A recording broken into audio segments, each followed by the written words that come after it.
dibentuk berdasar keputusan Presiden nomor 17 tahun 2022.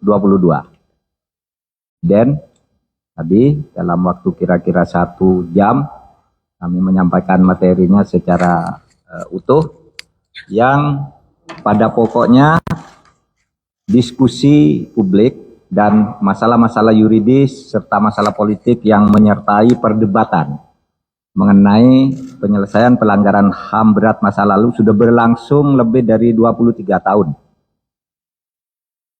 Penyelesaian secara yuridis sudah kita usahakan, hasilnya seperti kita tahu, semuanya untuk 4 kasus yang sudah dibawa ke Mahkamah Agung, semuanya bebas. Karena memang bukti-buktinya secara hukum acara tidak cukup.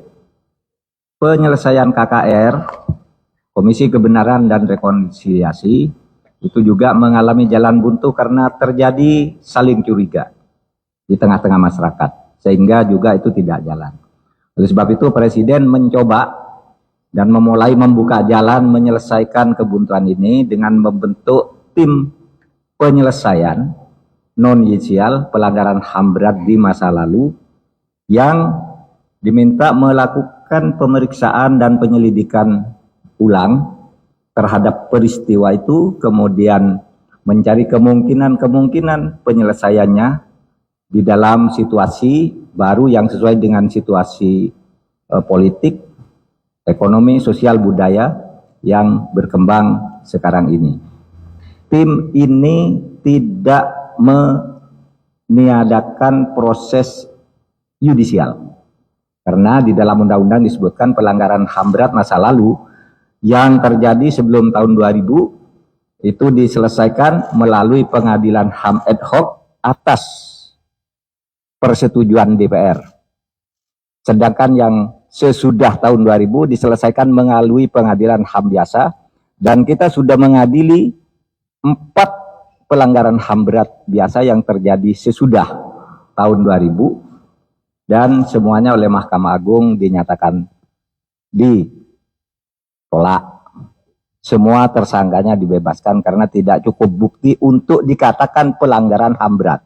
Bahwa itu kejahatan iya, tapi bukan pelanggaran HAM berat karena itu berbeda. Dan kalau kejahatannya semuanya sudah diproses secara hukum, tapi yang dikatakan pelanggaran HAM beratnya itu memang tidak cukup bukti.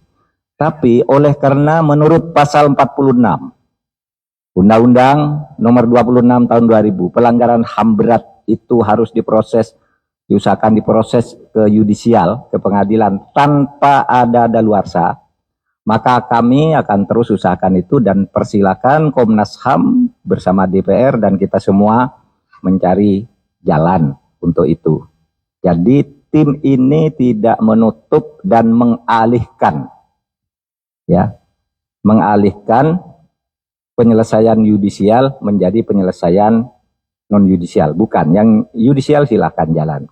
Yang kedua, isu yang dulu rame, misalnya masalah peristiwa 65. Ada yang menuding itu untuk menghidupkan lagi komunisme dan sebagainya, itu tidak benar. Karena berdasar hasil tim ini, justru yang harus disantuni bukan hanya korban-korban dari pihak PKI, tetapi juga direkomendasikan korban kejahatan yang muncul di saat itu termasuk para ulama dan keturunannya. Tidak benar juga ini misalnya mau memberi angin kepada lawan Islam karena dukun santet di Banyuwangi itu yang akan diselesaikan dan disantuni oleh atas rekomendasi tim PPH ini semuanya ulama. Di Aceh itu semuanya Islam. Kenapa harus dikatakan bahwa ini untuk mendiskreditkan Islam untuk memberi angin kepada PKI? Itu sama sekali tidak benar. Akhirnya kami sudah sampaikan itu semua tadi kepada Bapak Presiden, rekomendasi sosial, politik, ekonomi, termasuk pendidikan HAM kepada keluarga besar TNI dan ABRI juga sudah dan Polri juga sudah disampaikan. Nah, untuk ini kami ingin menyampaikan laporan resmi ini kepada Bapak Presiden, yang nanti untuk selanjutnya Bapak Presiden akan memberikan pernyataan terbuka kepada kita semua. Terima kasih. Assalamualaikum warahmatullahi wabarakatuh. Pak Presiden, ini naskah yang tadi kita diskusikan. Mau dibuka?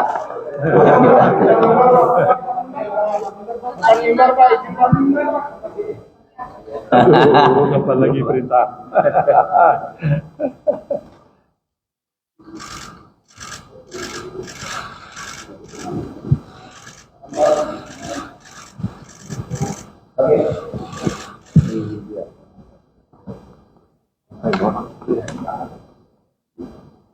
Monggo Bapak.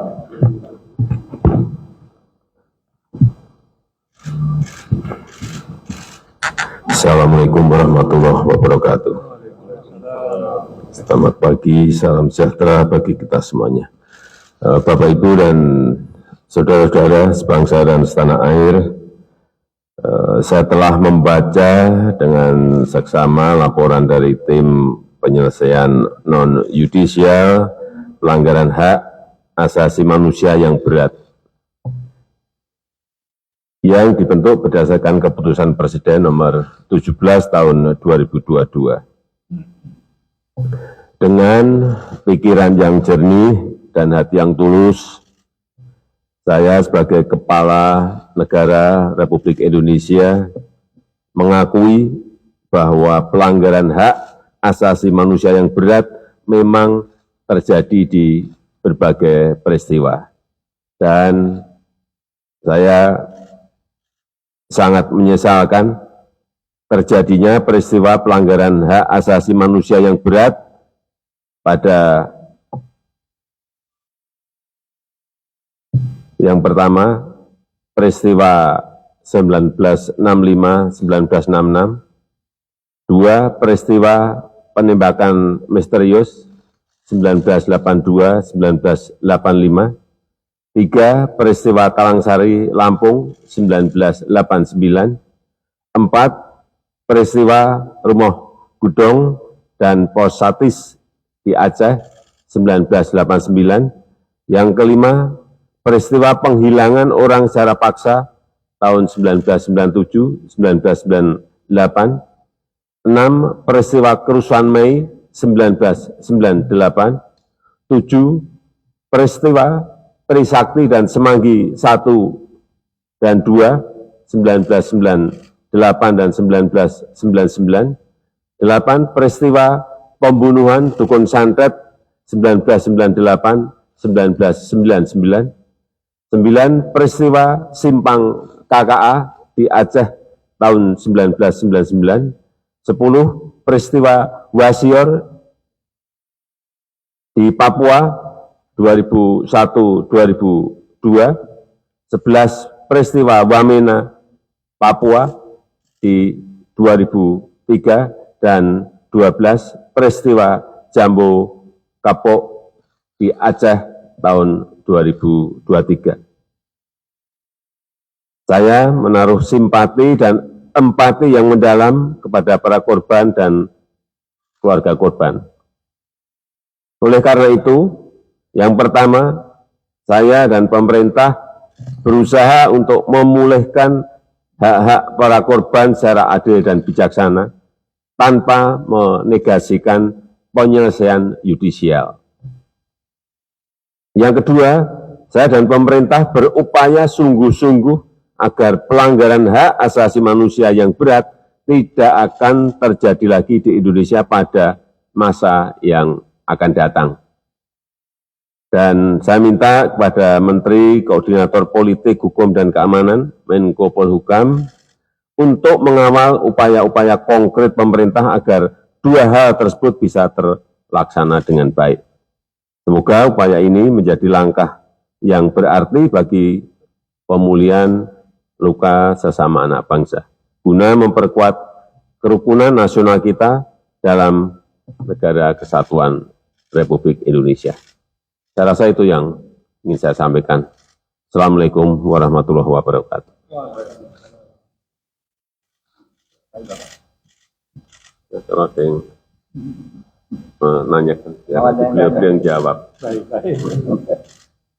Cukup ya? Berarti cukup. Oke. Cukup, clear. Terima kasih, Bang. Silakan. Sama-sama. Aiki. Masuk. Arman.